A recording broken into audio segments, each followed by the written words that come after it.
जय हिंद दोस्तों। कैसे हैं आप लोग? आशा करते हैं आप अच्छे होंगे, स्वस्थ होंगे, मस्त होंगे। एक बार पुनः आप लोगों का स्वागत है आपके अपने ऑफिशियल स्टडी अड्डा चैनल में। दोस्तों, आज संडे है और संडे में हम आज हिस्ट्री के 50 प्लस क्वेश्चन करवाने वाले हैं, जो ऑल वनडे एग्ज़ाम के लिए बहुत ही महत्वपूर्ण हैं।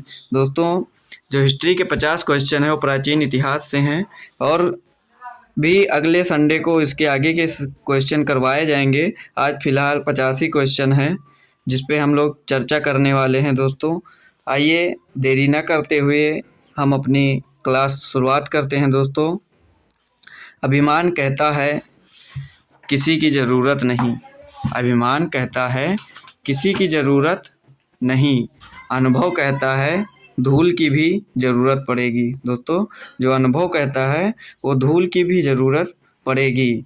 दोस्तों, मैं यही कहूँगा कि जिससे जो कुछ भी सीखने को मिले सीख लेना चाहिए। बस वो हमको अपने सिलेक्शन से ज़रूरत है, बाकी किसी चीज़ से नहीं। आइए दोस्तों, मेरा आज का पहला प्रश्न आप लोगों के सामने आ रहा है। पहला प्रश्न है हमारा। पहला प्रश्न कह रहा है, उत्खनित प्रमाणों के अनुसार पशुपालन का प्रारंभ हुआ था। जो उत्खनित प्रमाण मिले थे हमारे, उसमें से पशुपालन का प्रारंभ किस काल में हुआ था? दोस्तों, निचले पूर्व पाषाण काल, मध्य पूर्व पाषाण काल, ऊपरी एवं पाषाण काल और मध्य पाषाण काल। तो दोस्तों, जो हमारा पशुपालन था वह मध्य पाषाण काल से प्रारंभ हुआ था। कब से हुआ था दोस्तों? तो वो था हमारा मध्य पाषाण काल से प्रारंभ हुआ था। मध्य पाषाण काल के अंतिम चरण में मध्य पाषाण काल के अंतिम चरण में पशुपालन के साक्ष्य प्राप्त होने लगते हैं। ऐसे पशुपालन के साक्ष्य भारत में आदमगढ़, नर्मदापुरम मध्य प्रदेश तथा बागोर भीलवाड़ा राजस्थान से मिले थे। पशुपालन के साक्ष्य प्राप्त हुए थे दोस्तों, तो वो आदमगढ़, नर्मदापुरम मध्य प्रदेश तथा भीलवाड़ा राजस्थान से मिले थे। आइए अगला प्रश्न देखते हैं। प्रश्न नंबर 2। प्रश्न नंबर 2 कह रहा है, हड्डी से निर्मित आभूषण भारत में मध्य पाषाण काल के संदर्भ में प्राप्त हुए थे। जो हड्डी से निर्मित आभूषण थे वह मध्य पाषाण काल के संदर्भ में प्राप्त हुए थे। तो कहाँ से हुए थे दोस्तों? आइए ऑप्शन देख लेते हैं। ऑप्शन है सराय नाहर राय से, महदहा से, लेखैया से, चोपनी मांडो से।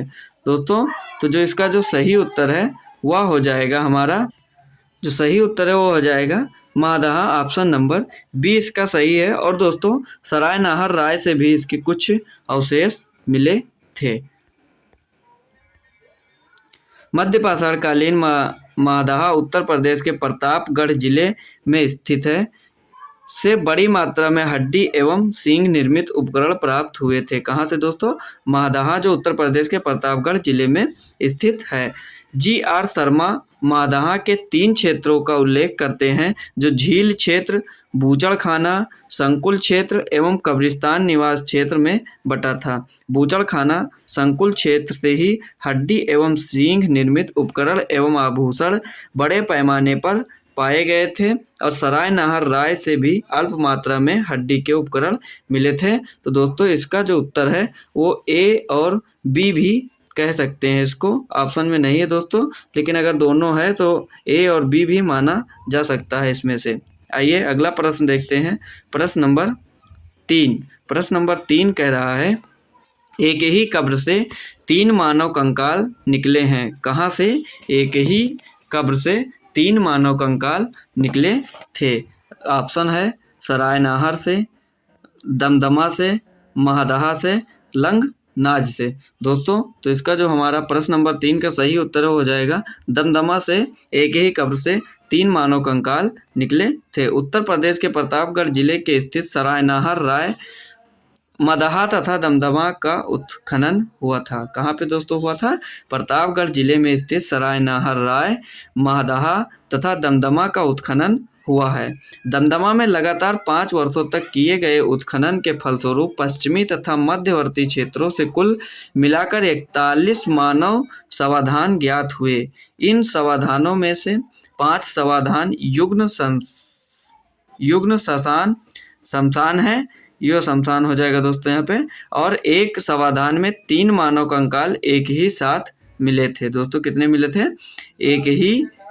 एक समाधान में 3 मानव कंकाल एक ही साथ मिले थे।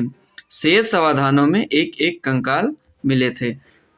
तो इसका जो प्रश्न नंबर 3 है हमारा, उसका उत्तर हो जाएगा ऑप्शन नंबर बी, दमदमा से हुआ मिले थे 3 कंकाल एक ही कब्र से। आइए प्रश्न नंबर 4 देखते हैं। प्रश्न नंबर 4 हमारा कह रहा है, भारत में मानव का सर्वप्रथम साक्ष्य कहाँ मिलता है? भारत में मानव का सर्वप्रथम साक्ष्य कहाँ मिलता है? ऑप्शन है नीलगिरी पहाड़ियाँ, शिवालिक पहाड़ियाँ, नल्लमाला पहाड़ियाँ, और ऑप्शन डी है नर्मदा घाटी। तो जो मानव साक्ष्य मिलता है भारत में सर्वप्रथम, वो नर्मदा घाटी से मिलता है। मानव द्वारा सर्वप्रथम प्रयुक्त अनाज था। जो मानव द्वारा उपयोग में किया गया अनाज था वह कौन सा अनाज था दोस्तों? ऑप्शन है गेहूं, चावल, जौ, बाजरा। तो जो मानव द्वारा प्रयुक्त किया गया सर्वप्रथम अनाज था वह था जौ। प्रश्न नंबर 5 का ऑप्शन हो जाएगा option number C is correct answer हो जाएगा। आइए प्रश्न नंबर 6 देखते हैं दोस्तों। प्रश्न नंबर 6 हमारा कह रहा है, भारतीय उपमहाद्वीप में कृषि के प्राचीनतम साक्ष्य कहाँ से प्राप्त हुए थे? जो भारतीय उपमहाद्वीप में कृषि के प्राचीनतम साक्ष्य कहाँ से प्राप्त हुए थे? ऑप्शन है ये लोथल हो जाएगा दोस्तों, ये मिस्टेक हो गया है प्रिंटिंग में। ऑप्शन ए है लोथल, ऑप्शन बी है हड़प्पा, मेहरगढ़ और मुंडीगाग। तो दोस्तों जो कृषि के प्राचीनतम साक्ष्य जो प्राप्त हुए थे वो मेहरगढ़ से प्राप्त हुए थे। प्रश्न नंबर 6 का option C is correct answer हो जाएगा। प्रश्न नंबर 7 हमारा दोस्तों कह रहा है, प्रश्न नंबर 7 है, भारत में पशुपालन एवं कृषि के प्राचीनतम साक्ष्य कहाँ से प्राप्त हुए थे? दोस्तों प्रश्न पढ़िएगा। प्रश्न कह रहा है, भारत में पशुपालन एवं कृषि के प्राचीनतम साक्ष्य कहाँ से प्राप्त हुए थे? दोस्तों तो इसका भी उत्तर मेहरगढ़ हो जाएगा, क्योंकि मेहरगढ़ से ही कृषि के प्राचीनतम साक्ष्य मिले थे और यहीं से पशुपालन के भी साक्ष्य मिले थे। प्रश्न नंबर 8 दोस्तों हमारा कह रहा है, प्रश्न नंबर 8 कह रहा है, उस स्थल का नाम बताइए जहां से प्राचीनतम स्थायी जीवन के प्रमाण मिले थे। दोस्तों कह रहा है प्रश्न नंबर 8 हमारा कह रहा है, उस स्थल का नाम बताइए जहां से प्राचीनतम स्थायी जीवन के प्रमाण मिले थे। प्राचीनतम स्थायी जीवन के प्रमाण मिले हैं। ऑप्शन है धौलावीरा, किले गुल गुम्बद, कालीबंगा, मेहरगढ़। तो दोस्तों प्रश्न नंबर 8 का भी उत्तर हमारा होने वाला है मेहरगढ़। मेहरगढ़ से स्थायी जीवन के प्रमाण मिले थे। दिए गए विकल्पों में दोस्तों, जो इसमें दिए गए विकल्पों में प्राचीनतम स्थायी जीवन के प्रमाण सर्वप्रथम बलूचिस्तान के कच्छी मैदान स्थित मेहरगढ़। मेहरगढ़ कहाँ पे स्थित है दोस्तों? बलूचिस्तान के कच्छी मैदान में स्थित से मिले हैं, जिसकी प्रमाणिक तिथि लगभग 7वीं सहस्राब्दी ईसा पूर्व 7000 ईसा पूर्व है, जबकि किले गुल गुम्बद एवं कालीबंगा की प्राचीनतम तिथि क्रमशः 4000 ईसा पूर्व से लेकर 3500 ईसा पूर्व तक है। दोस्तों आइए अगला प्रश्न देखते हैं। प्रश्न नंबर 9 बहुत अच्छा प्रश्न है। भीमबेटका किसके लिए प्रसिद्ध है? जो भीमबेटका है वह किसके लिए प्रसिद्ध है? ऑप्शन है गुफाओं के शैल चित्र, ऑप्शन बी है खनिज, ऑप्शन सी है बौद्ध प्रतिमाएं के लिए, और ऑप्शन डी है सोन नदी का उपागम स्थल के लिए। तो दोस्तों जो इसका हमारा सही उत्तर है प्रश्न नंबर 9 का, वो हो जाएगा गुफाओं के शैल चित्र के लिए भीमबेटका प्रसिद्ध है। आइए अगला, भीमबेटका प्रसिद्ध है किसके लिए? गुफाओं के शैल चित्र के लिए। मध्य प्रदेश के रायसेन जिले में अब्दुल्लागंज के समीप स्थित भीमबेटका कहाँ पे है दोस्तों? मध्य प्रदेश के रायसेन जिले के अब्दुल्लागंज के समीप स्थित भीमबेटका प्रागैतिहासिक शैल चित्रकला का श्रेष्ठ उदाहरण है। इन गुफाओं में जीवन के विविध रंगों को पेंटिंग के रूप में उकेरा गया है, जिनमें हाथी, सांभर, हिरन आदि के चित्र हैं। किसके चित्र हैं दोस्तों? हाथी, सांभर, हिरन आदि के चित्र हैं। आइए अगला प्रश्न देखते हैं। प्रश्न नंबर 10। प्रश्न नंबर 10 हमारा कह रहा है, भीमबेटका की गुफाएं कहाँ स्थित हैं? दोस्तों भीमबेटका की गुफाएं कहाँ स्थित हैं? आप लोग आंसर कमेंट में जल्दी जल्दी करिए। ऑप्शन ए है भोपाल, पंचमढ़ी, सिंगरौली, अब्दुल्लागंज। दोस्तों अभी पिछले एक्सप्लेनेशन में हमने बताया था कहाँ पे स्थित है भीमबेटका की गुफाएं। तो दोस्तों इसका ऑप्शन हो जाएगा ऑप्शन नंबर डी, बिल्कुल करेक्ट आंसर हो जाएगा। अब्दुल्लागंज रायसेन, मध्य प्रदेश के रायसेन जिले में स्थित है भीमबेटका। आइए अगला प्रश्न देखते हैं, प्रश्न नंबर 11। प्रश्न नंबर 11 हमारा कह रहा है भीमबेटका को किसने खोजा था। दोस्तों जो भीमबेटका थी उसको किसने खोजा था। Doctor HD. सांखलिया ने, डॉक्टर श्याम सुंदर निगम ने, डॉक्टर विष्णुधर वाकड़कर ने और डॉक्टर राजवली पांडे ने। तो दोस्तों जो हमारी भीमबेटका थी उसको खोजा था डॉक्टर विष्णुधर वाकड़कर ने खोजा था इसको। ऑप्शन नंबर सी इसका बिल्कुल करेक्ट आंसर हो जाएगा।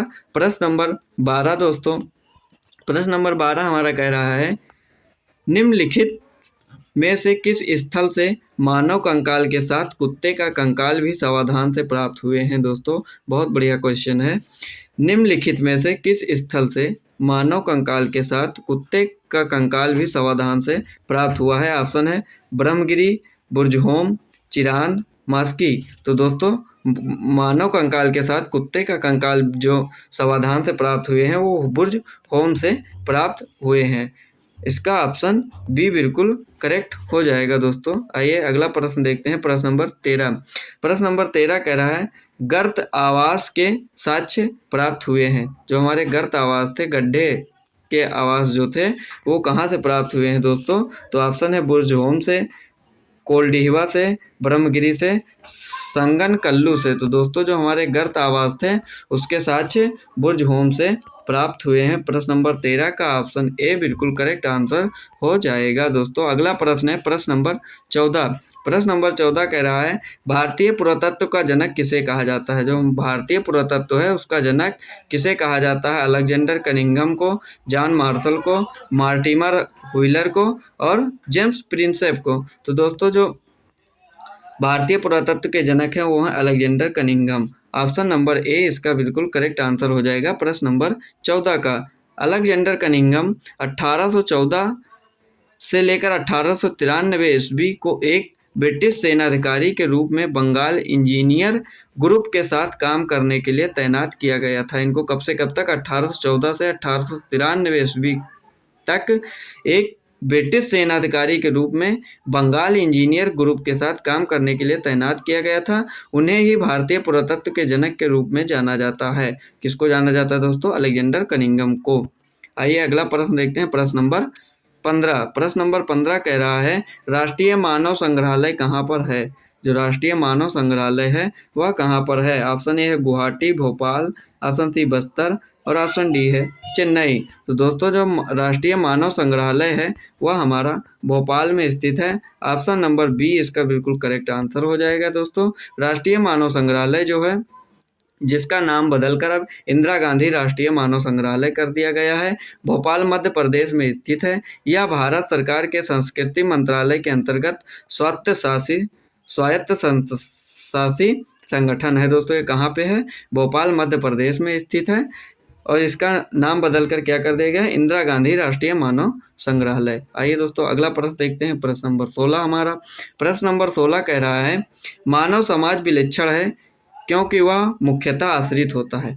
मानव समाज जो है वह विलक्षण है क्योंकि वह मुख्यतः किस पे आश्रित होता है दोस्तों। ऑप्शन ए है संस्कृति पर, अर्थव्यवस्था पर, धर्म पर, विज्ञान पर। तो दोस्तों जो मानव समाज है वह हमारा अर्थव्यवस्था पर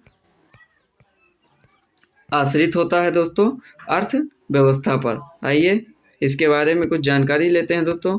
अर्थव्यवस्था पे क्यों आश्रित होता है। मानव समाज विलक्षण या विशिष्ट होता है क्योंकि वह मुख्यतः अर्थव्यवस्था पर आश्रित होता है। अर्थव्यवस्था में जैसे जैसे परिवर्तन होता जाता है वैसे वैसे समाज परिवर्तित होता जाता है, जैसे खाद्य संग्राहक, कृषि उत्पादन, उद्योग आदि। दोस्तों तो मानव समाज विलक्षण है क्योंकि वह अर्थव्यवस्था पर आश्रित होता है। आइए अगला प्रश्न, हड़प्पा निम्नलिखित में से किस सभ्यता से संबंध है। हड़प्पा सभ्यता निम्नलिखित में से किस सभ्यता से संबंधित है दोस्तों। तो आइए देख लिए, सुमेरियन सभ्यता, सिंधु घाटी सभ्यता, वैदिक सभ्यता, मेसोपोटामिया सभ्यता। दोस्तों तो इसका जो बिल्कुल सही उत्तर है वो हो जाएगा हमारा हड़प्पा सभ्यता जो है वह सिंधु घाटी सभ्यता से संबंध रखता है दोस्तों। आइए हड़प्पा सभ्यता हड़प्पा नामक पुरास्थल सिंधु घाटी सभ्यता से संबंधित है। सिंधु घाटी सभ्यता के प्रथम स्थल के नाम पर सैंधव सभ्यता को हड़प्पा सभ्यता के नाम से भी जाना जाता है। जो हमारी सैंधव सभ्यता थी उसको ही हड़प्पा सभ्यता के नाम से भी जाना जाता है। काल अनुक्रम के दृष्टि से यह सभ्यता मिस्र एवं मेसोपोटामिया की प्राचीन सभ्यताओं के समकालिक थी। दोस्तों आइए अगला प्रश्न देखते हैं, प्रश्न नंबर 18। प्रश्न नंबर 18 हमारा कह रहा है सिंधु सभ्यता संबंधित है। जो हमारी सिंधु सभ्यता है वह किससे संबंधित है? प्राग ऐतिहासिक युग से, आद्य ऐतिहासिक युग से, ऐतिहासिक युग से, उत्तर ऐतिहासिक युग से। तो हमारी जो सिंधु सभ्यता है वह संबंधित है हमारी आद्य ऐतिहासिक युग से। आद्य ऐतिहासिक युग से सिंधु घाटी सभ्यता जो है वह संबंधित है। सैंधव सभ्यता जो है, सैंधव सभ्यता को ही सिंधु घाटी सभ्यता भी कहते हैं दोस्तों। सैंधव सभ्यता आदि ऐतिहासिक काल की सभ्यता है क्योंकि यहाँ पर लेखन कला का ज्ञान तो है किंतु अभी तक इसे पढ़ा नहीं जा सका है, अतः इतिहास निर्माण में इसका प्रयोग नहीं किया जा सका है दोस्तों। आइए अगला प्रश्न देखते हैं, प्रश्न नंबर 19। प्रश्न नंबर 19 हमारा कह रहा है सिंधु घाटी संस्कृति वैदिक सभ्यता से भिन्न थी क्योंकि। जो सिंधु घाटी सभ्यता थी वह वैदिक सभ्यता से भिन्न थी क्योंकि इसके पास विकसित शहरी जीवन की सुविधाएं थी। सही है। इसके पास चित्रलेखीय लिपि थी। Option number B. Option number C, इसके पास लोहे और रक्षा शास्त्रों के ज्ञान का अभाव था। ऑप्शन नंबर सी है ये। और ऑप्शन नंबर डी है उपयुक्त में से सभी। तो दोस्तों जो हमारी सिंधु घाटी संस्कृति वैदिक सभ्यता से भिन्न थी क्योंकि वह उपयुक्त सभी। इसके तीनों ऑप्शन बिल्कुल सही है दोस्तों। तो इसका आंसर हो जाएगा 19 नंबर का आंसर हो जाएगा ऑप्शन डी, बिल्कुल करेक्ट आंसर इसका हो जाएगा। सिंधु घाटी संस्कृति वैदिक सभ्यता से अनेक बातों में भिन्न थी। दोस्तों यहाँ पे गिन ले गया है, यहाँ पे हो जाएगा भिन्न भिन्न थी। सिंधु घाटी सभ्यता नगरीय थी जबकि वैदिक सभ्यता ग्रामीण थी। सिंधु सभ्यता की लिपि भाव चित्रात्मक थी। वैदिक सभ्यता के लोग लोहे तथा रक्षा शास्त्रों के ज्ञान से युक्त थे जबकि सिंधु घाटी सभ्यता के में लोहे का ज्ञान का अभाव था दोस्तों। सिंधु घाटी सभ्यता में लोहे के ज्ञान का अभाव था। आइए अगला प्रश्न देखते हैं, प्रश्न नंबर 20। प्रश्न नंबर 20 कह रहा है हड़प्पा संस्कृति की जानकारी का प्रमुख स्रोत है। जो हड़प्पा संस्कृति की जानकारी का प्रमुख स्रोत कौन सा दोस्तों? ऑप्शन है शिलालेख, पक्की मिट्टी की मोहरों पर अंकित लेख, पुरातात्विक खुदाई, उपयुक्त सभी। तो प्रश्न नंबर 20 का जो हमारा है उत्तर वह हो जाएगा दोस्तों पुरातात्विक खुदाई। पुरातात्विक खुदाई हड़प्पा संस्कृति की जानकारी का प्रमुख स्रोत है। आइए प्रश्न नंबर 21। प्रश्न नंबर 21 है दोस्तों हमारा। प्रश्न नंबर 21 हमारा कह रहा है हड़प्पा में मिट्टी के बर्तनों पर सामान्यतः किस रंग का उपयोग हुआ था? जो हड़प्पा में मिट्टी के बर्तन पाए गए थे उस पर सामान्यतः किस रंग का उपयोग किया गया था? ऑप्शन है लाल, पांडु, नीला, हरा, गीला, नीला।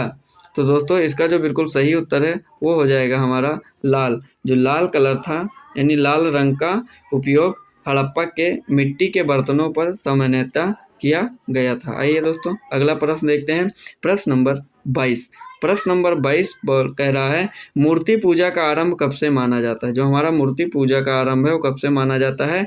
पूर्व आर्य से, उत्तर वैदिक काल से, मौर्य काल से, कुषाण काल से। तो दोस्तों जो हमारी मूर्ति पूजा का आरंभ है वह पूर्व आर्य से माना जाता है। प्रश्न नंबर 22 का ऑप्शन ए हो जाएगा बिल्कुल करेक्ट। मूर्ति पूजा का प्रारंभ पूर्व आर्य काल से माना जाता है। सैंधव सभ्यता में मूर्ति पूजा प्रचलित थी। इसके उदाहरण अनेक सैंधव पुरास्थलों से प्राप्त मार्त देवी की मृण मूर्तियां तथा मोहरों पर प्राप्त चित्र हैं। दोस्तों आइए अगला प्रश्न देखते हैं, प्रश्न नंबर 23। प्रश्न नंबर 23 हमारा कह रहा है निम्नलिखित में से कौन सा एक हड़प्पा स्थल नहीं है? निम्नलिखित में से कौन सा एक हड़प्पा स्थल नहीं है? ऑप्शन ए है चंदहुदड़ो, ऑप्शन बी है कोट दीजी, सोहगौरा, देसलपुर। दोस्तों तो इसमें से हमारा जो सोहगौरा है वह हड़प्पा स्थल नहीं है। इसका ऑप्शन नंबर सी बिल्कुल करेक्ट हो जाएगा। सोहगौरा उत्तर प्रदेश के गोरखपुर में राप्ती नदी के किनारे स्थित एक गांव है। यहाँ से मौर्यकालीन ताम्रपत्र अभिलेख मिला है। मौर्यकालीन ताम्रपत्र अभिलेख कहाँ से मिला है? सो गौरा से, जिसमें यहाँ अन्नगार होने का विवरण मिलता है। चनहूदड़ो, कोटदीजी और देसलपुर तीनों हड़प्पा सभ्यता से जुड़े नगर थे। चनहूदड़ो और कोटदीजी वर्तमान पाकिस्तान के सिंध प्रांत में तथा देसलपुर गुजरात राज्य के कच्छ में स्थित है। दोस्तों आइए अगला प्रश्न, प्रश्न नंबर 24। प्रश्न नंबर 24 है। प्रश्न नंबर 24 कह रहा है एक जुते हुए खेत की खोज की गई थी। एक जुते हुए खेत की खोज की गई थी दोस्तों, कहाँ पे की गई थी? मोहनजोदाड़ो में, कालीबंगा में, हड़प्पा में या लोथल में? तो दोस्तों इसका उत्तर हो जाएगा कालीबंगा में। तो प्रश्न नंबर 24 का ऑप्शन हो जाएगा ऑप्शन नंबर बी, कालीबंगा में जुते हुए खेत की खोज की गई थी। प्रश्न नंबर 25 है। हड़प्पा किस नदी के किनारे अवस्थित है? जो हड़प्पा है वह किस नदी के किनारे स्थित है? ऑप्शन है ब्यास, सतलज, रावी, घग्गर। तो हमारी जो हड़प्पा सभ्यता है वह रावी नदी के किनारे स्थित है। कौन सी नदी दोस्तों? रावी नदी के किनारे स्थित है। प्रश्न नंबर 25 का उत्तर हो जाएगा ऑप्शन नंबर सी, बिल्कुल करेक्ट आंसर इसका हो जाएगा। आइए प्रश्न नंबर 26 देखते हैं। प्रश्न नंबर 26 कह रहा है सिंधु सभ्यता का महान स्नानागार कहाँ से प्राप्त हुआ? जो सिंधु सभ्यता का महान स्नानागार कहाँ से प्राप्त हुआ? ऑप्शन है मोहनजोदड़ो, हड़प्पा, लोथल, कालीबंगा। तो जो हमारा मोहनजोदड़ो है वहाँ से महान स्नानागार प्राप्त हुआ था। सिंधु सभ्यता के महान स्नानागार के साक्ष्य मोहनजोदड़ो से प्राप्त हुए हैं। इसकी लंबाई उत्तर से दक्षिण की ओर 55 मीटर और चौड़ाई पूरब से पश्चिम की दिशा की ओर 33 मीटर थी। दोस्तों जो महान स्नानागार था मोहनजोदड़ो में। आइए अगला प्रश्न, प्रश्न नंबर 27 है। सिंधु सभ्यता के बारे में निम्न में से कौन सा कथन असत्य है? दोस्तों इसमें असत्य पूछा है। सिंधु सभ्यता के बारे में निम्न में से कौन सा कथन असत्य है? प्रश्न नंबर 27 ऑप्शन है नगरों में नालियों की सुदृढ़ व्यवस्था, व्यापार और वाणिज्य उन्नत दशा में था, मात्र देवी की उपासना की जाती थी, लोग लोहे से परिचित थे।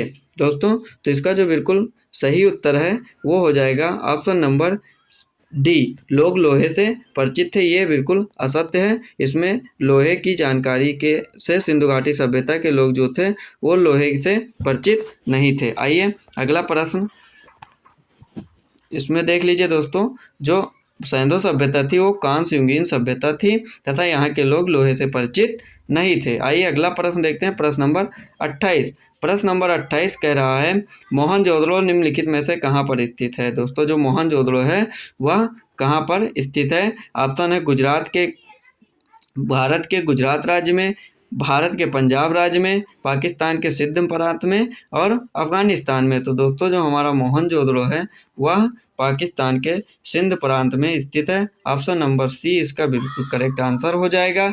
आइए प्रश्न नंबर 19 देखते हैं। प्रश्न नंबर 19 कह रहा है चनहूदड़ो के उत्खनन का निर्देशन किया था। जो चनहूदड़ो का उत्खनन था उसका निर्देशन किसने किया था? J.H. मैके ने, सर जॉन मार्शल ने, IEM डीलर ने, सर ऑरेल स्टीन ने। तो दोस्तों इसका उत्तर हो जाएगा ऑप्शन नंबर ए, J.H. मैके ने चनहूदड़ो के उत्खनन का निर्देशन किया था। अब प्रश्न नंबर 30 दोस्तों कह रहा है सिंधु घाटी सभ्यता का कौन सा स्थान अब पाकिस्तान में है? दोस्तों ऑप्शन ए है कालीबंगा, हड़प्पा, लोथल, आलमगीरपुर। तो दोस्तों जो हमारा हड़प्पा है वह अब पाकिस्तान में स्थित है। प्रश्न नंबर 30 का ऑप्शन बी बिल्कुल करेक्ट आंसर हो जाएगा, हड़प्पा अब पाकिस्तान में स्थित है। आइए अगला प्रश्न थोड़ी जानकारी लेते हैं इसके बारे में। हड़प्पा के अवशेष आधुनिक पाकिस्तान के पंजाब प्रांत के साहिवाल जिले में स्थित है। जो हड़प्पा के अवशेष आधुनिक पाकिस्तान के पंजाब प्रांत के साहिवाल जिले में स्थित है। यह स्थल रावी नदी के तट पर स्थित था, जबकि कालीबंगा राजस्थान के हनुमानगढ़ जिले में, लोथल गुजरात प्रांत के अहमदाबाद जिले में तथा आलमगीरपुर उत्तर प्रदेश के मेरठ जिले में स्थित है। दोस्तों आइए अगला प्रश्न नंबर 21 हमारा कह रहा है, सिंधु सभ्यता का कौन सा स्थान भारत में स्थित है? सिंधु सभ्यता का कौन सा स्थान भारत में स्थित है? प्रश्न नंबर 31 हमारा है। ऑप्शन है हड़प्पा, मोहनजोदड़ो, लोथल, इनमें से कोई नहीं। तो हमारा जो दोस्तों लोथल है वह भारत में स्थित है। सिंधु सभ्यता का स्थान जो लोथल है वह भारत में स्थित है। सिंधु सभ्यता से संबंधित लोथल नामक पूरा स्थल गुजरात के अहमदाबाद जिले में भोगवा नामक नदी के तट पर सरगवल गांव के समीप स्थित है। हड़प्पा और मोहनजोदड़ो पाकिस्तान में स्थित है दोस्तों। आइए अगला प्रश्न देखते हैं, प्रश्न नंबर 32। प्रश्न नंबर 32 हमारा कह रहा है, भारत में हड़प्पा का बृहद स्थल है, जो भारत में हड़प्पा का सबसे बड़ा स्थल है वह कौन सा है? ऑप्शन है राखीगढ़ी, ऑप्शन बी है कालीबंगा, ऑप्शन सी है धौलावीरा, ऑप्शन डी है लोथल। तो दोस्तों जो हमारा भारत का सबसे बृहद स्थल है वह हो जाएगा राखीगढ़ी। प्रश्न नंबर 32 का आंसर हो जाएगा ऑप्शन नंबर ए, बिल्कुल करेक्ट हो जाएगा इसका आंसर। राखीगढ़ी भारत के हड़प्पा का सबसे बृहद स्थल है। हरियाणा के हिसार जिले में स्थित राखीगढ़ी हड़प्पा सभ्यता का सबसे बड़ा स्थल है। मोहनजोदड़ो, हड़प्पा और गनवेरीवाला पाकिस्तान तथा राखीगढ़ी एवं धौलावीरा भारत हड़प्पा सभ्यता के 5 बृहद स्थलों की श्रेणी में आते हैं। आइए दोस्तों अगला प्रश्न देखते हैं, प्रश्न नंबर 33। प्रश्न नंबर 33 हमारा कह रहा है, सिंधु घाटी के लोग पूजा करते थे। जो सिंधु घाटी के लोग थे वो किसकी पूजा करते थे? ऑप्शन ए है पशुपति की, ऑप्शन बी है ब्रह्मा की, ऑप्शन सी है इंद्र और वरुण की, और ऑप्शन डी है विष्णु की। तो दोस्तों जो सिंधु घाटी के लोग थे वह पशुपति की पूजा करते थे। पशुपति की पूजा करते थे सिंधु घाटी के लोग। ऑप्शन नंबर ए इसका बिल्कुल करेक्ट आंसर हो जाएगा प्रश्न नंबर 33 का। आइए अगला प्रश्न देखते हैं, प्रश्न नंबर 34। प्रश्न नंबर 34 कह रहा है हमारा, सर्वप्रथम मानव ने निम्न धातु का उपयोग किया था। सर्वप्रथम मानव ने किस धातु का उपयोग किया था? ऑप्शन ए है सोना, ऑप्शन बी है चांदी, और ऑप्शन सी है तांबा, और ऑप्शन डी है लोहा। तो दोस्तों जो सर्वप्रथम मानव थे उन्होंने तांबा का उपयोग किया था। जो सर्वप्रथम मानव थे उन्होंने तांबा का उपयोग किया था। ऑप्शन नंबर सी इसका बिल्कुल करेक्ट आंसर हो जाएगा। प्रश्न नंबर 35 है दोस्तों, वस्त्रों के लिए कपास की खेती का आरंभ सबसे पहले कहाँ किया गया था? दोस्तों वस्त्रों के लिए कपास की खेती का आरंभ सर्वप्रथम कहाँ पे किया गया था? दोस्तों मिस्र में, मेसोपोटामिया में, मध्य अमेरिका में, या भारत में? तो दोस्तों जो कपास की खेती का आरंभ था वो भारत में किया गया था। प्रश्न नंबर 35 का ऑप्शन नंबर बिल्कुल डी बिल्कुल सही हो जाएगा। वस्त्रों के लिए कपास की खेती का सर्वप्रथम प्रारंभ भारत में किया गया था।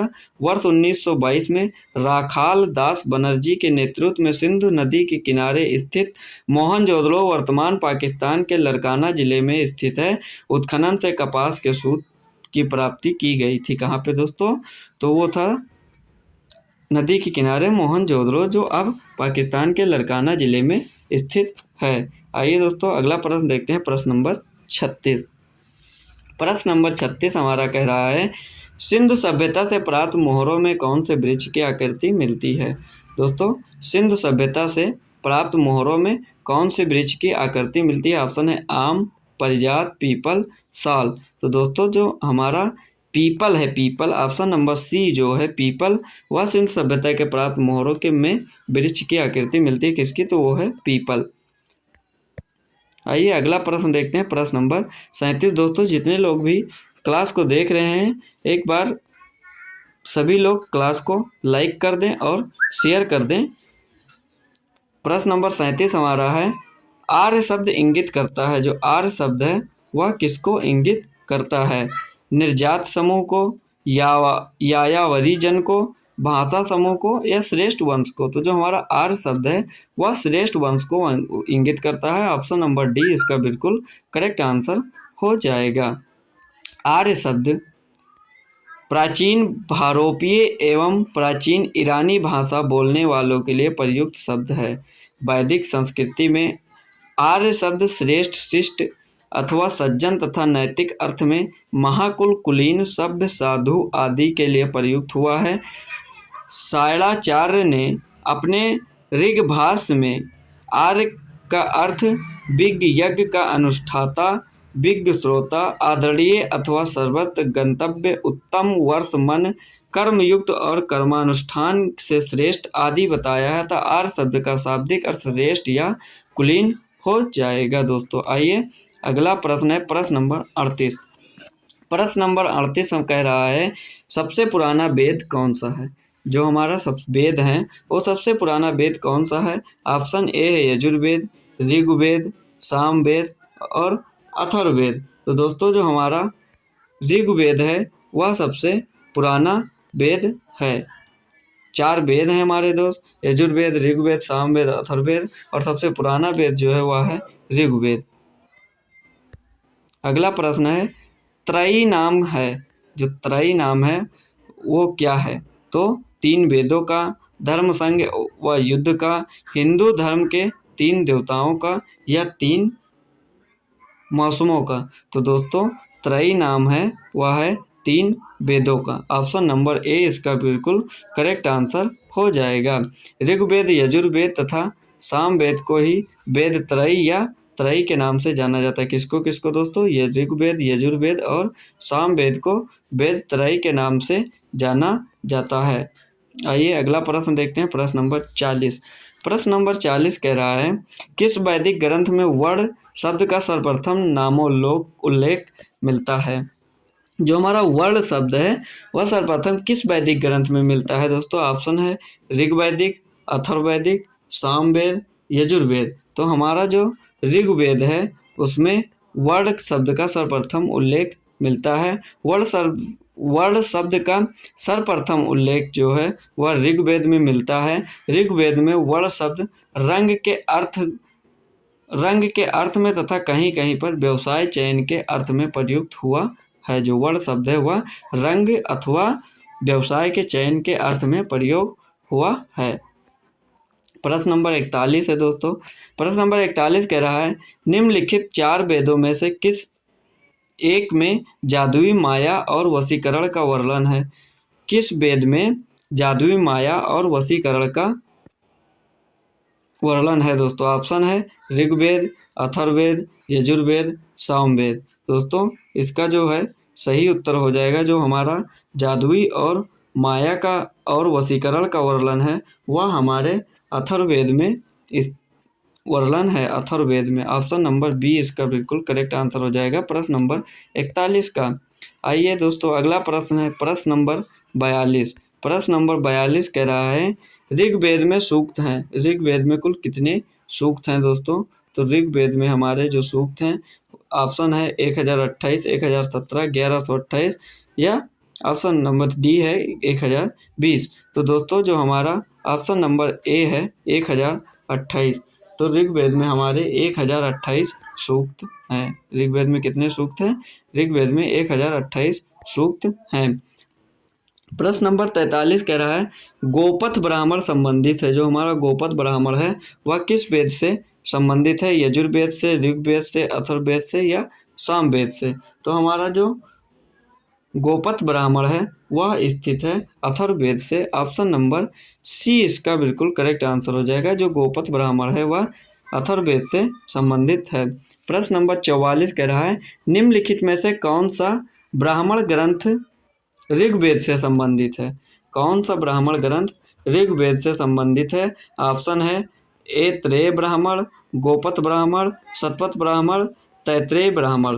दोस्तों तो प्रश्न नंबर 44 का जो हमारा ऑप्शन है ऑप्शन नंबर ए ऐत्रेय ब्राह्मण जो है वह ऋग्वेद से संबंधित है। ऐत्रेय ब्राह्मण जो है वह ऋग्वेद से संबंधित है। दोस्तों ब्राह्मण ग्रंथ यज्ञों तथा उनके अनुष्ठान के विधि विधानों के संबंध में जानकारी देते हैं। किसमें, अनुष्ठान विधि विधानों के संबंध में जानकारी देते हैं। ऐत्रेय ब्राह्मण तथा कौशितकी संख्यायन ब्राह्मण ऋग्वेद से, पंचविश या तांडव ब्राह्मण तथा जैमिनीय ब्राह्मण सामवेद से, शतपथ ब्राह्मण यजुर्वेद से और जबकि गोपथ ब्राह्मण अथर्ववेद से संबंध रखता है। दोस्तों इसमें सभी ब्राह्मण वेद जो हैं वो किस वेद से हैं, सब लिखा हुआ दोस्तों, आप लोग इसको याद कर लीजिएगा, स्क्रीनशॉट ले लीजिए। आइए दोस्तों प्रश्न नंबर 45 देखते हैं। प्रश्न नंबर 45 कह रहा है ऋग्वेद का कौन सा मंडल पूर्णतः सोम को समर्पित है। बहुत कई बार पूछा जाने वाला ये क्वेश्चन है और पूछा जाता है दोस्तों, ऋग्वेद का कौन सा मंडल पूर्णतः सोम को समर्पित है। ऑप्शन है 7वां मंडल, 8वां मंडल, 9वां मंडल और 10वां मंडल। तो दोस्तों जो हमारा 9वां मंडल है वह पूर्णतः सोम को समर्पित है। ऋग्वेद का 9वां मंडल जो है वो पूर्णतः सोम को समर्पित है। प्रश्न नंबर 46 कह रहा है भारत के किस स्थल की खुदाई से लौह धातु के प्रचलन के प्राचीनतम प्रमाण मिले हैं। प्रश्न नंबर 46 कह रहा है भारत के किस स्थल की खुदाई से लौह धातु के प्रचलन के प्राचीनतम प्रमाण मिले हैं दोस्तों। तो इसका जो हमारा सही उत्तर है वो हो जाएगा, ऑप्शन देख लीजिए पहले, तक्षशिला, अतरंजी खेड़ा, कौशाम्बी और हस्तिनापुर। तो इसका जो हमारा सही उत्तर है वो हो जाएगा Atranji Kheda. Option number B बिल्कुल करेक्ट हो जाएगा। जो अतरंजी खेड़ा है वहाँ से लौह धातु के प्रचलन के प्राचीनतम प्रमाण मिले हैं। अहिछत्र, अतरंजी खेड़ा, आलमगीरपुर, मथुरा, रोपड़, श्रावस्ती, काम्पिल्य आदि स्थलों की खुदाइयों से लौह युगीन संस्कृति के अवशेष प्राप्त हुए हैं। अतरंजी खेड़ा से लौह धातु मल तथा धातु शोधन में प्रयुक्त होने वाली भट्टियां मिली हैं, जिनसे यह संकेत मिलता है कि यहाँ लौह धातु को गलाने का कार्य स्थानीय रूप से होता था। क्या मिली थी दोस्तों, लोहे को गलाने वाली लौह भट्टियां मिली थी यहाँ पर, कहाँ पर, अतरंजी खेड़ा में दोस्तों। आइए अगला प्रश्न देखते हैं, प्रश्न नंबर 47। प्रश्न नंबर 47 हमारा कह रहा है उपनिषद पुस्तकें हैं। जो उपनिषद पुस्तकें हैं वह क्या है दोस्तों। तो ऑप्शन धर्म पर, विधि पर, योग पर या दर्शन पर। दोस्तों जो हमारा उपनिषद पुस्तकें हैं वह हैं दर्शन पर। दर्शन पर आधारित है हमारी उपनिषद पुस्तकें, जिसको हम वेदांत भी कहते हैं। क्या कहते हैं दोस्तों, वेदांत भी कहते हैं उपनिषद को। आइए अगला प्रश्न, प्रश्न नंबर 48। प्रश्न नंबर 48 कह रहा है दोस्तों निम्नलिखित में से किस एक वैदिक साहित्य में मोक्ष की चर्चा मिलती है। किस वैदिक साहित्य में मोक्ष की चर्चा मिलती है। ऑप्शन है ऋग्वेद, परावर्ती संहिताएं, ब्राह्मण, उपनिषद। तो हमारा जो उपनिषद है उसमें मोक्ष की चर्चा मिलती है। किसमें दोस्तों, उपनिषद में। Option number D. वेदों में मोक्ष शब्द का प्रयोग नहीं हुआ है। जो वेद थे हमारे उसमें मोक्ष शब्द का प्रयोग नहीं हुआ है। उपनिषद में प्रथम बार मोक्ष की चर्चा मिलती है। यह शब्द श्वेताश्वतर उपनिषद में पहली बार आया है। किसमें दोस्तों, श्वेताश्वतर उपनिषद में पहली बार आया है मोक्ष शब्द का प्रयोग। आइए अगला प्रश्न देखते हैं, प्रश्न नंबर 49।